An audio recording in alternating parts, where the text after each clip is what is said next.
जयपुर में एक ऐसा मामला सामने आया है जिसमें महाराष्ट्र की युवती प्रतिमा नवाकुर को कथित रूप से एक मुस्लिम युवक आरिफ इनायत द्वारा प्रेम जाल में फंसाकर शादी के बाद धर्म परिवर्तन करवाया गया और उसकी प्रॉपर्टी को भी हड़पने की कोशिश की गई। प्रतिमा का कहना है कि वो 2020 में जयपुर एक इवेंट के दौरान आई थी और लॉकडाउन में यहां फंस गई। यहीं उसकी मुलाकात जिम ट्रेनर आरिफ से हुई, जिसने उसे प्रेम के जाल में फंसा लिया। युवती का आरोप है कि आरिफ ने शादी के पहले ही उसके साथ जबरन शारीरिक संबंध बनाए और बाद में उसे धर्म परिवर्तन कर निकाह करने पर मजबूर कर दिया। प्रतिमा का दावा है कि आरिफ ने मुंबई स्थित उसकी पैतृक संपत्ति को औने पौने दाम में बेच दिया और रुपए हड़प लिए। इसके साथ ही वो लगातार तलाक का दबाव बना रहा है। युवती के अनुसार वर्तमान में वो डेंगू से पीड़ित है और उसकी 2.5 साल की बेटी भी बीमार है, लेकिन आरिफ ने इलाज में कोई सहयोग नहीं दिया है। प्रतिमा ने परेशान होकर भाजपा विधायक बालमुकुंदाचार्य से संपर्क किया और अपनी आपबीती बताई। विधायक ने उसे पुलिस के पास शिकायत दर्ज करवाने में मदद की। प्रतिमा का आरोप है कि आरिफ के राजनीतिक रसूख के चलते पहले उसकी शिकायत को थाने में दर्ज नहीं किया जा रहा था। इस मुद्दे पर विधायक बालमुकुंदाचार्य का कहना है कि लव जिहाद के जरिए हिंदू लड़कियों को निशाना बनाया जा रहा है, जो कि चिंता का विषय है। एडिशनल कमिश्नर कुंवर राष्ट्रदीप ने मामले को गंभीरता से लेते हुए युवती को सुरक्षा मुहैया करवाई है और जांच के आदेश दिए हैं। प्रतिमा अब धर्म परिवर्तन से आहत होकर घर वापसी चाहती है। पुलिस मामले की गहराई से जांच कर रही है और प्रतिमा को कथित धोखे और प्रॉपर्टी विवाद से मुक्ति दिलाने के प्रयास में जुटी है। पता चल गया, एक दो लव जिहाद तो है ही और प्लस पैसों का मामला आ गया सामने उनके। इतने टाइम से नहीं पता था कि पैसों को लेकर ऐसे कोई प्रॉपर्टी के लालच में साथ है। और हाँ सर, हिंदू धर्म में वापस आऊंगी। इसकी पाठ पूजा छुड़वा दी, क्योंकि ऐसी नमाज क्या फायदा। धर्म छोड़ दिया, घर वाले छोड़ दिया, हर चीज छोड़ दी और उसके बाद आप मुझे रास्ते पे छोड़। 2.5 साल की बच्ची की भी सोच के नहीं अब तलाक के लिए तैयार हो। कोई लड़ाई नहीं, कोई झगड़ा नहीं, कोई बात ही नहीं। उल्टा डेंगू का इलाज चल रहा है, सब पता है। उनका एडमिट थी, मैं 15-13 दिन से एडमिट थी आदिल अजीत जी के पास, वहाँ इलाज चल रहा था। बाद में किसी ने बताया उनको। सर यही चाहती हूँ कि अगर कोई फंसे हुए हो तो वो सामने आके करे, क्योंकि ये ज्यादा दिन छुपा के फिर अपनी मौत को बुलावा देने जैसा ही है।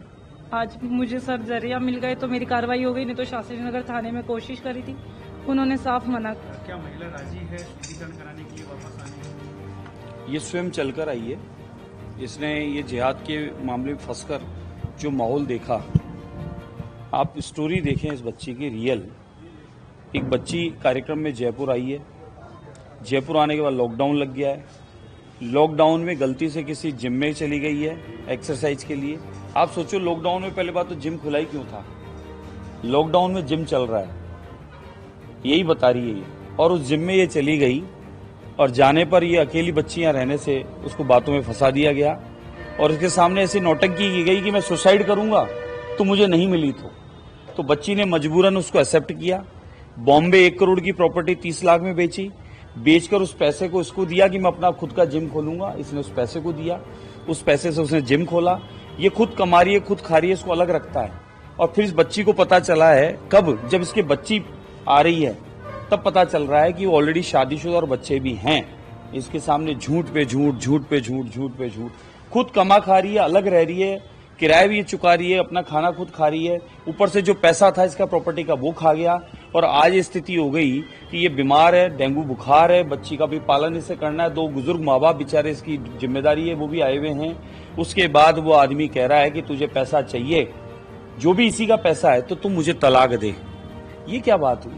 इस पर प्रेशर डालकर धर्म बदलवाया, कपड़े बदलवाए। ये इस पर प्रेशर डाला तुझे यही कपड़ा पहनना पड़ेगा, इस पर धर्म पर प्रेशर डाला कि तुझे नमाज पढ़नी पड़ेगी। खुद ही कह रही है, ये खुद ही कह रही है बातें सारी। इसको जबरदस्ती कहा ना, तू ये कर, तू वो कर, तू वो कर, जबरदस्ती करा करा के सबको एक्सेप्ट किया कि मुझे ये आदमी से प्रेम हुआ है। तो इसका तो प्रेम है और उसका धोखा है। और आज जब ये धीरे धीरे इन बातों से निकल रही है तो इसने आज अपना ये ऊपर का भी हटाया है, जाली लगा रखी थी जो भी, आज इसने हटाया वो भी अभी जाके। और इसने खुद ने अपने हाथ से रिपोर्ट भी लिखी है और सारी बातें से जो जो इसके साथ घटनाएं घटी वो भी लिखी है। खाली ये डर था इसको कि मुझे जान से मार देंगे। कई बार कोशिश की है मारने की, धमकाया जा रहा है। 2 भाई हैं, वो एक एडवोकेट है और एक वो जो इसके मियाँ हैं थे, मतलब अब तो मानती नहीं उसको। मियाँ क्या नाम है मियाँ का? आरिफ अली। और दूसरे अकबर अली, आरिफ अली, वो दोनों मार भी चुके हैं, इसे धमकियां दे चुके हैं, तू कहीं चले जा, तेरी कोई सुनवाई नहीं होगी, ये होगा वो होगा। जब जाके ये मेरे पास आई है, मैंने आज पूरा दिन इसकी बात सुनने और समझने के बाद ये पूर्णतः तैयार हुई, तब मैं साहब के पास लेके आया हूं। और अभी कुंवर राष्ट्रदीप जी को इसने जो लिखा है वो उनको दे देंगे। इसको एक तो सुरक्षा चाहिए, एक इसके साथ जो धोखा हुआ है उस धोखे का पूरा वृत्तांत इसने लिखा है, वो ये लेके आई है। और मैं और इसके माध्यम से कहना चाहूंगा, इन विषयों से आप सबको आपके द्वारा ये कहना चाहूंगा कि इस प्रकार के लव जिहाद चल रहे हैं, बच्चियों को फंसाया जा रहा है, बरगलाया जा रहा है। अब ये वापस आज इसने ये परिवर्तन किया है, कल ये बुर्का भी छोड़ेगी और वापस सनातन धर्म अब भी अपनाएगी। पहले इसके साथ में इसको क्या क्या खिलाकर इसको परिवर्तन किया, अभी ये गौमूत्र या हमारे भगवान का चरणामृत लेकर और वापस ये पुनः सनातन में आएगी और पुनः वापस घर वापसी होगी। और ये खुद कह रही है कि मैं सारी बच्चियों को ये बताना चाह रही हूं कि ये ऐसी बच्चियां कई फंस रही है, कोई जिम में फंस रही है, कोई कहां फंस रही है, कोई कहां फंस रही है, और इस प्रकार से जीवन बर्बाद किया जा रहा है। तो ये आगाह कर रही है खुद ही अपने मुंह से। इसलिए अब इस बच्ची की सुरक्षा की जिम्मेदारी भी प्रशासन की है और बच्ची को आगे पूर्णतः इंसाफ मिले, उसके लिए हम सब इसकी मदद करेंगे।